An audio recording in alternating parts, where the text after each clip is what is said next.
Hello，大家好，欢迎来到今天的 Podcast，我是主持人四毛。我们今天邀请到了一个非常特殊的贵宾，鲁迅的大哥鲁冰花姐姐。来谈论这个算比较沉重的话题。那你第一次认真接触到228事件是什么时候？领导，你问我这个问题，其实我想非常久，我好像没有办法很清楚的给出一个起点，因为我是读国编版最后一届，哦，所以那一本历史课本在我之后就不再用。在我的那个历史课本里面是，在我的印象中好像没有“228事件”这几个词，没有这个东西。我们以前的历史课本是分中国史，嗯，然后中国文化史、世界文化史，所以这样子总共6本书，国中的时候。对，然后里头关于台湾，我记得只有2个 chapter，哦，非常非常非常简略。我就是人家讲的那一个呃国编本洗脑课本的那个。对，对我记得我国中的时候，我是第一年是台湾，然后第二年是大陆中国，然后最后一本这样国三的时候是世界史。对，然后我看到我小孩的小学的社会课本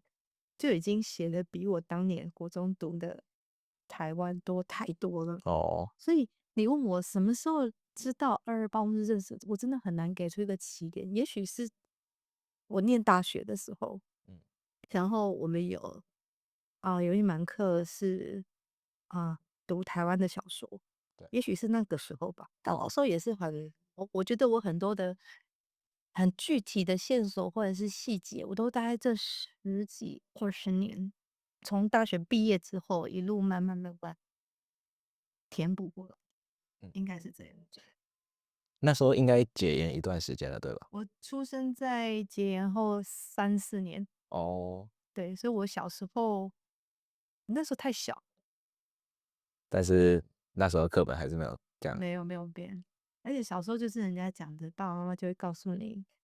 囡仔人有耳无喙，袂使插正字。对，对，这一点其实家里面的家训。所以我觉得跟我同一期的，就是1980年后出生的这一代人，应该都会有跟我很类似的经验，就是要么就是国编本的最后几届，不然就是新的课本的头几届，然后还留有很多以前国编本的残存的影响，因为考试会影响教学嘛，所以当课本开始有点改变的时候，其实教学还是维持原本的框架。对，那我们先了解一下228的缘由嘛，就是为什么228这件事情会爆发，然后这一个事件是怎么引发，就是在台湾长达38年的戒严，然后还有当然的白色恐怖。哎，我觉得这个问题有好多人在问，到底为什么会发生？然后你这样讲，我想起来了，我的国民本课本，我曾经有记得一段话，他在写查气私烟事件。对，我觉得那大概是我们那一代的课本里面唯一留下来的几行字。他对整个事件的描述就这样，就是因为有人去查私烟，因为走私，然后被没收，然后引发冲突，然后后来产生更大的冲突，然后暴动镇压，大概就只有这样。那其实走私相对那应该，如果以我们现在的语言来说，应该比较像是一个大炸弹的引信。那个事件其实只是那一条短短的引信，后面炸开的其实是当时整个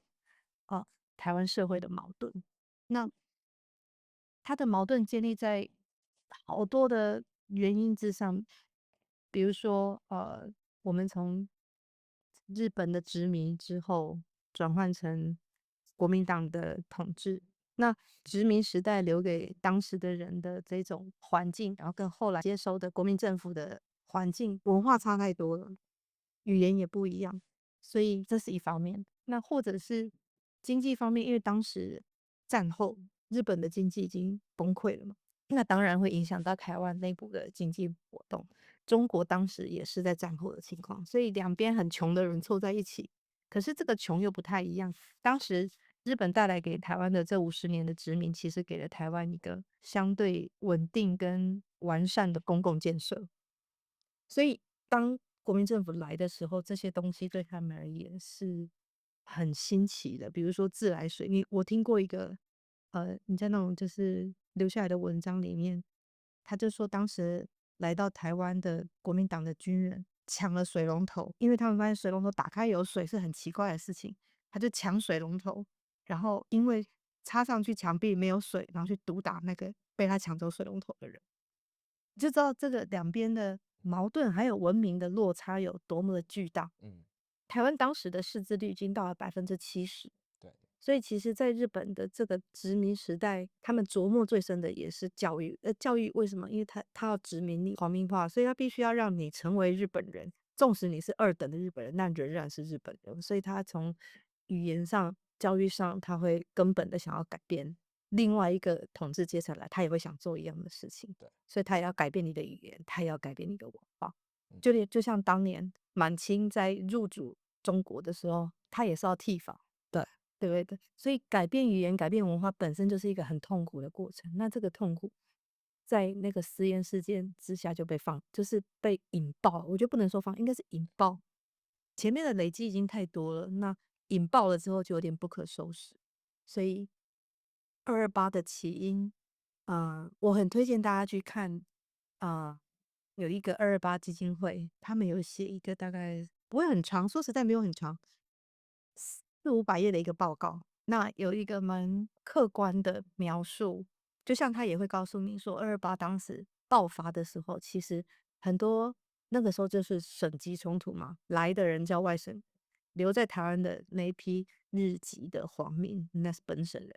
所以他们的冲突爆发之后，就会有本省人去毒打外省人的事件拖出来打，因为省级冲突嘛，你们欺负我们这么惨，所以我要报仇。对，那里头连就是像这样的描述在里头，也是有一个我认为相对客观而且完整的呈现。好，他大概有整理出10几条原因，那我刚刚只是随意的举了几个，对，我们印象中最深刻，比如文化冲突、语言的冲突。对啊，因为就是当时战败之后，对，然后经济啊，我觉得经济活动对在当时经济不景气，人民当然就是就会很困难嘛。嗯，那困难你就会希望来的人可以让你更好，但如果跟这个预期落差越来越扩大的时候，那这个人民的不满的会累积。对，就是日本投降，本来期望的是国民政府来解救，但是结果发现情况没有好转。我觉得这个是真的是时代的一个你没有办法逃避去讨论的背景。当时就是战后，对，那战后本来一切就是混乱。只是我认为，假设我们做一个假设性，假设228事件就真的只是个 accident，就是它是个意外，那它冲突可能当时这样记录中留下来的，当时因为群众的不满，然后有留下名字被可能暴力，然后干嘛被伤害的外省人大概10来人，然后当时因为要镇压，所以架起机关枪对人民扫射，死掉了大约100来人。假设就停在这一刻，没有后来的清乡。嗯228最残酷的其实是之后的清乡，清乡最惨烈的地方其实就在嘉义跟高雄。对，军队就是对从一个村到一个村这样子。对，所以假设没有这一段，假设就停在当时事件的那当下2-3天，然后陈仪没有写信去跟蒋介石说他需要派兵阵，嗯，我想之后不会这么悲惨。陈仪也算一个罪人嘛，他最后不是想要投奔共产党？是啊，是啊，是啊，是啊，而且他最后写信去跟蒋介石要军队的那个信，是到这2年才出土，才被国家档案给解密出来的信。所以他做了一个很糟糕的政治判断，他担心他的统治受到挑战了，所以他选择更强力的正义。所以假设没有后面的清乡，我认为也不会有后来的百事可。我觉得我个人呢，我个人认为，如果假设今天就是停在那几天，那个伤痕不会这么惨烈，对，但是就是一发不可收拾。对，一发不可收拾，才会有后来更长的38年的戒严，因为那时候就发布戒严令嘛，就像我们最近到台湾也很多人都在讨论的啊，比如说陈文成怎么死的啊，比如说陈澄波啊，他们那都是在228事件的前后那几天。嗯，那想要去谈判、想要去和解，结果被杀害的人。对啊，对啊，所以不知道历史没办法重来，但是读着读着，你就会忍不住觉得，如果有一些不同的决定，真的不会那么惨。那在这38年白色恐怖呢，为什么这个国民政权特别要锁定这么多的知识分子？那这对台湾后来发展造成什么样的影响？这问题我也想很久，为什么要锁定知识分子？因为真的你去盘点他杀掉的人，就是读书了。对啊，医生、律师、画家，然后什么建筑师、什么舞蹈家等等，对啊，几乎就是台湾那一代的一代精英嘛。的精英。为什么要这么做？我曾经读过一本书哦，它叫《自由的宅廊》。我也推荐大家看。他在谈到底一个国家要怎么样才可以，在集权跟在混乱这中间得到一个平衡。就是有国家跟没国家。嗯我们人是群居动物嘛，所以我们会形成小小的社会或更多人组成的社会。那有很多人之后，我们就希望可以有秩序。那秩序的最右边就是集权嘛。对，那秩序的最左边就是没有秩序，就是一个混乱的社会。嗯所以国家的发展就在这两个极端中，在找寻一条可以平衡的道路。那在当时殖民结束的那个时候，正是秩序开始要跑掉的那时候。所以你刚刚讲的很好，当时的被日本殖民50年的台湾人会以为来了跟你讲一样语言的人也没有一样，他们是讲日文，就是至少就是感觉上接近一点。你会希望有一个好的国家进来，本来那个国家是殖民政府是不好的，对压迫人的，你会期望有一个好一点的进来，可以让你把那个混乱的秩序恢复正常，所以你会投注给国家很高的期望跟信心。那在这个过程里面，国家就认为我需要掌握这个社会，对吧？所以来的这个国民政府，就我们讲的蒋介石带来的这一批外省，他们会希望可以快速的掌握当时的台湾社会。那我试着换位思考，如果我是他们，我一定会也想要先让声音最大声的，让最有想法的人，通通归我管。对对对，只是他选择了一个很糟糕的方式，他不是管你，他直接把你杀掉。杀掉，就不用管了。对啊，应该是这样，就是在那一本书里面讨论这个概念是国家跟社会，它的英文书名叫《State and the Society Corridor of Liberty》，所以那是一个走廊，我觉得他的比喻说的很好。自由或者是一个富足然后稳定的社会，它不是一扇门开了就有，它比较像是一条很长的走廊，而且很窄，不小心你就会掉出去。那你需要一直不断的在强力的国家跟有力的社会力量之间找到一个平衡。而且就是要持续重新找到平衡嘛，越走下去，它是一个动态的过程，而且它里面提到一个概念是，它从很多的例子它从各种不同的国家在发展的过程里面归纳出一个他的理论。他认为强力的国家同时要搭配强力的社会力，那个社会力就是我们刚刚讲的公民的参与、公民的力量，所有人比如说有好的教育，然后比如说有好的对彼此的牵制，但它中间其实有一条道路，写在这条路底下的那条路名叫法治。对，就是那个法是由国家写就是政府，跟人民一起写下的那条法律，我们一起共同遵守。那这里面是公平的，国家遵守国家的，人民遵守人民的，都在这里面找到一个共同可以走向富足、自由、平等的那个远方。所以它不是一个一扇门开了就有。我觉得他这个比喻说的很好了，对，我们很推荐大家。不过那书超级厚，我没有全部看完，我挑我有兴趣的国家看。那其实是好看的书。那最后一个问题吧，就是你觉得我们这一代，就是新的台湾人哈，我们应该怎么样的理解228？所以我觉得这个问题非常好。你们这一代就是我的孩子的这一代，在228的这样的事件里面，我认为就像我刚刚说的，我们跟你们的责任是让这些东西可以更坦率的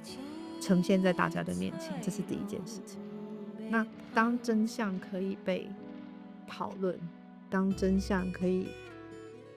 面试的时候，面对整个世界的时候，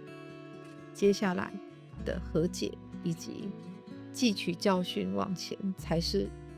下一步。对，所以我再回到刚刚那本《自由的战狼》里面那本书讲，当国家跟社会要怎么样更强的时候，社会力其实在这里就是凝聚的开始。一个社会要有力量，必须大家有共同的愿景。对，那这个共同愿景是要一步一步打造出来的。那这个打造的过程，就必须让有不同生命记忆的人是可以沟通，是可以对话，是可以彼此理解的。那你们这一代很幸福的，就是已经走过了这么悲惨的，就是你们的爸爸妈妈、你们的阿公阿嬷、阿祖什么的，把那一些该受的苦都受了，是吧？那我们才有现在的繁荣跟富足。那在这个之上，我们就要让这些东西维持跟延续，甚至更好。那要怎么样让它延续，不会回到过去呢？威权的亡灵会不会重现？毕竟那个狭窄的走廊还是要继续走下去。对，没有错。这条走廊没有终点，那大家在这条路上走，必须要知道有些东西必须被守护，有些东西必须被记忆，有些东西必须被讨论、被珍视。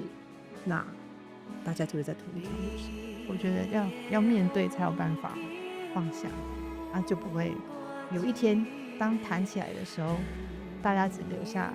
怀念，或者是缅怀，或者是感谢，或者是觉得很抱歉。那这样子的族群才有办法和解。那其实我们要记忆的228，记住不是为了仇恨，其实就是要能够更深的理解。那今天的 podcast 就到这边，谢谢大家。好，谢谢大家。日头占光